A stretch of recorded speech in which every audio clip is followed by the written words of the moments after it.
the process of trying to help decide with him and figure out what would be best for him. There's a lot of looking at like doing trips and that kind of thing, but we thought ultimately he would get more enjoyment, more memories would be built with us going to many small trips over the course of the year. Hudson is diagnosed with Pitt-Hopkins. It's a pretty rare condition. It affects everything from low muscle tone to similar things with epilepsy, gastrointestinal, and delays in both physical and vocal development. He was actually diagnosed shortly after birth. We had a microarray done, but we didn't know what it was.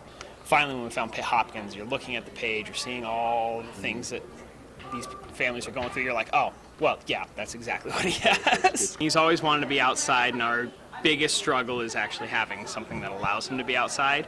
And with this, he has the freedom to not just be in his stroller and be at our own speed, but he can go just as fast. With his brother and sister being a lot more mobile now, other than 2 years ago when it was still carrying one and walking with the other, they want to go faster, and so he's always been a people person and wanting to be out. Doesn't ride like a bike, and that's what I have to learn. It's more, feels like riding a unicycle with the way the weight's distributed. Being able to have a way to get him out in comfort, quickly move him around, get the wind going in his face, versus just mom and dad pushing him up and down the street. It's going to be a game changer for him. We live close enough to the bike paths so that at a moment's notice we can get on it and get from one end of town to the other without worrying about traffic.